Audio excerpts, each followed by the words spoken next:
नहमदुहु व नसल्ली अला रसूलिन नबिय्यिल करीम अम्मा बाद फ़ऊज़ बिल्लाहि मिनश शैतानिर रजीम बिस्मिल्लाहिर रहमानिर रहीम।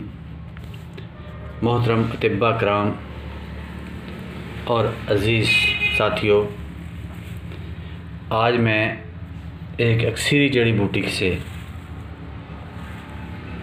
आपका तारुफ़ करा रहा हूँ। आप अतिब्बा कराम अक्सर इसको जानते हैं। ये बहुत ही अक्सरी बूटी है जिसको भत्तल ज़र्द कहते हैं, ये मुलाज़ा फरमा लें। ये इसके फूल होते हैं, ये ऐसे इसके पत्ते होते हैं, इसके पत्ते ऐसे होते हैं। ये मुलाज़ा फरमा लें, ऐसा इसका पत्ता होता है। ये मुलाज़ा फरमा लें, ये है पत्ता इसका ऐसा। ये देखिए ऐसी कटामी सी बनी होती हैं। ये इसका पत्ता है, ये पत्ते हैं। मुलाज़ा फरमा लें इसके, ये फूल हैं ऐसे, और इससे ज़र्द रंग का दूध निकलता है।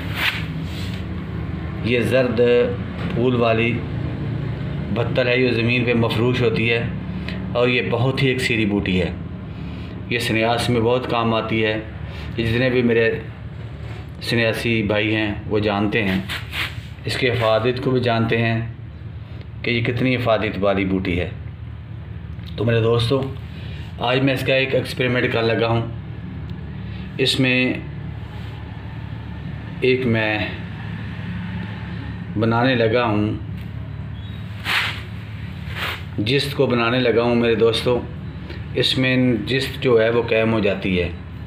इसमें जिस्त कैम हो जाती है, वो जो नहायत ही अक्सरी है, इसमें जिस्त कैम हो जाती है मेरे दोस्तों। जिस्त को पहले नींबू के पानी में या खट्टी के पानी में 5-7 बजाव दूँगा।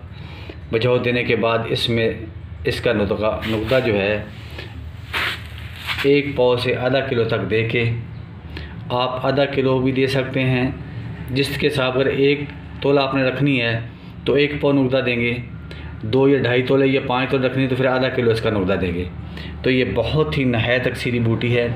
इसका नुकता देकर पहले आपने इसको बजाव देने हैं। जिसको बुझाव देने के बाद 5 या 7 बजाव देने हैं आपने खट्टी के पानी में या नींबू के पानी में। बुझाव देने के बाद आपने इसको इसमें रख के गिर हिकमत करके 30 किलो की आग देनी है। ये आपकी इंशाल्लाह जिस्त यहाँ कैम हो जाएगी, कहीं नहीं जाएगी। ये इंशाल्लाह कैम